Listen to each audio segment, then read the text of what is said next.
Bonjour, bienvenue sur Andée Création, l'ABC du crochet.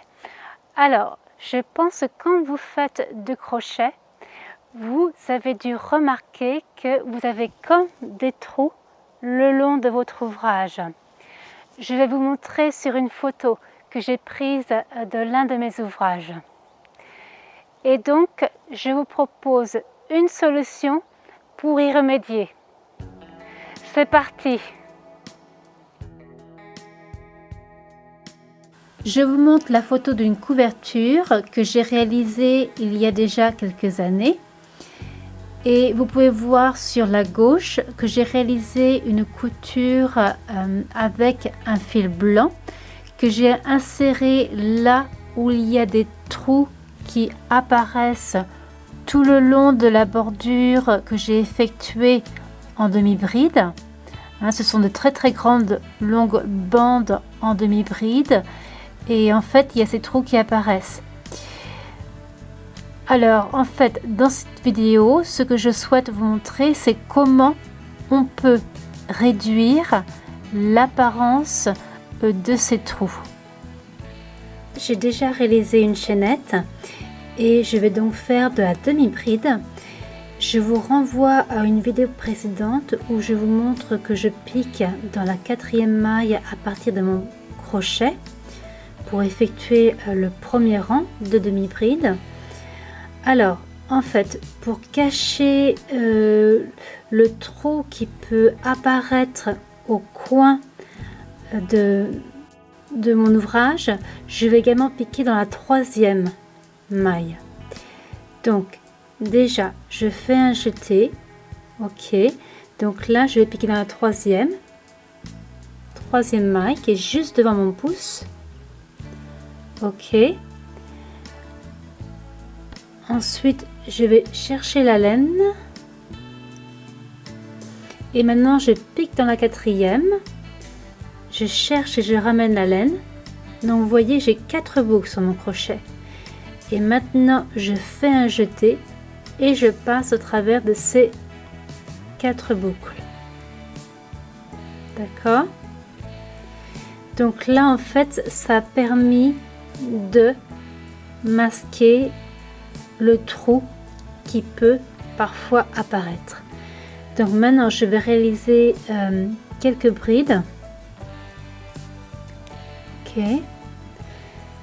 Donc en fait je vais réaliser des brides tout le long de mon rang. Et je vous retrouve quand j'arrive à la fin de celui-ci. J'effectue ma toute dernière maille. Donc voilà.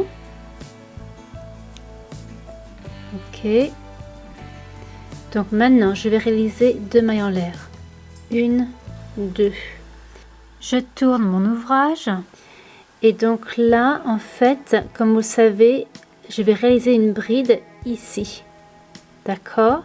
Mais c'est là qu'en fait, parfois, il apparaît un trou.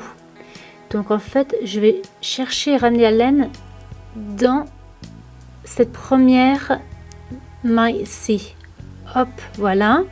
Et maintenant, je vais dans la maille suivante, là où je réalise généralement ma demi-bride. Donc, j'ai 4 boucles sur mon crochet. Je fais un jeté, donc je passe au travers des 4 boucles. Voilà.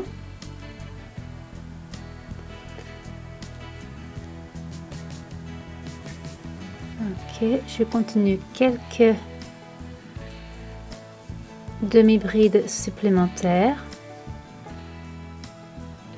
Donc voilà, vous voyez, ça fait une épaisseur supplémentaire et donc ça permet de diminuer l'apparence du trou que l'on peut parfois avoir quand on fait du crochet. Donc là, j'arrive à la fin de mon rang et il me reste encore une demi-bride à réaliser. Donc voilà.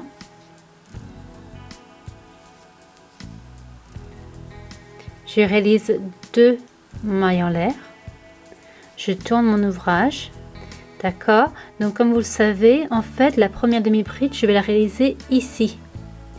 Et donc en fait je vais en même temps que je vais réaliser cette demi-bride, je vais tout simplement passer mon crochet dans la maille précédente qui est ici, chercher et ramener la laine, et ensuite je vais faire ma première demi-bride. D'accord? Voilà. Et je repique. Donc voilà, donc maintenant j'ai 4 boucles sur mon crochet et je passe au travers. Et voilà. D'accord, et je continue comme d'habitude.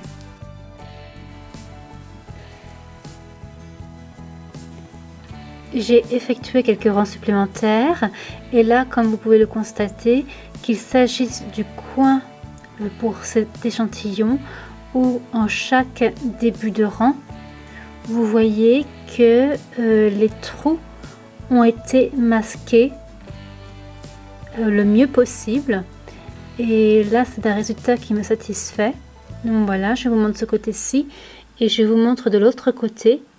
Vous pouvez voir que c'est pareil, les trous sont très bien masqués, ils sont beaucoup moins apparents par rapport à l'ouvrage que je vous ai montré en début de cette vidéo. Donc c'est une très bonne nouvelle. Donc voilà, donc en fait c'est une technique que vous pouvez adapter pour les autres points de bride, et je pense que vous en serez également satisfait pour vos ouvrages. J'ai réalisé quelques rangs supplémentaires de demi-bride. Et en fait, j'ai fait une découverte assez intéressante que je souhaite partager avec vous. Alors, quand en début de rang, j'insère un brin de laine supplémentaire, cela permet de créer une épaisseur. Ok? Et je le sens sous mes doigts quand je passe. Et je pense que c'est également visible. Donc je vous montre, en fait là vous voyez que vous avez des épaisseurs, vous avez plusieurs brins de laine qui sont insérés ici, de même ici, de même là. Ok,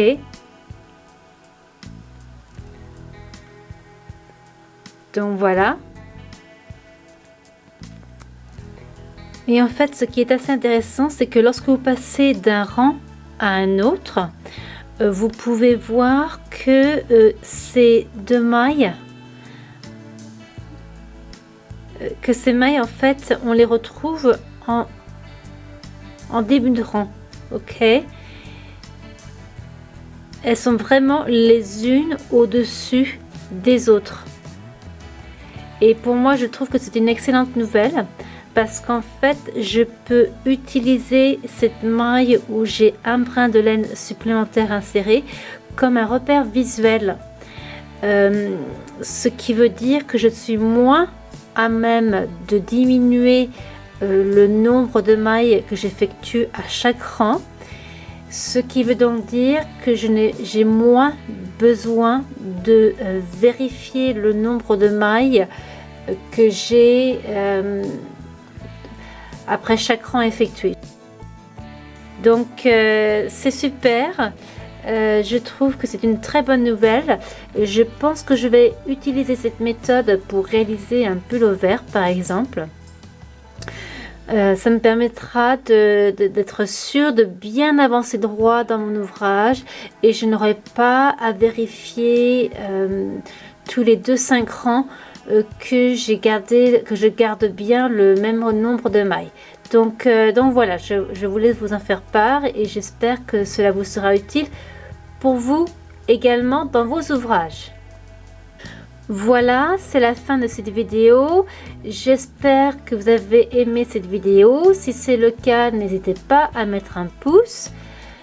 Je vous mets ici des liens vers d'autres vidéos qui pourront vous intéresser. Et je vous dis à très bientôt!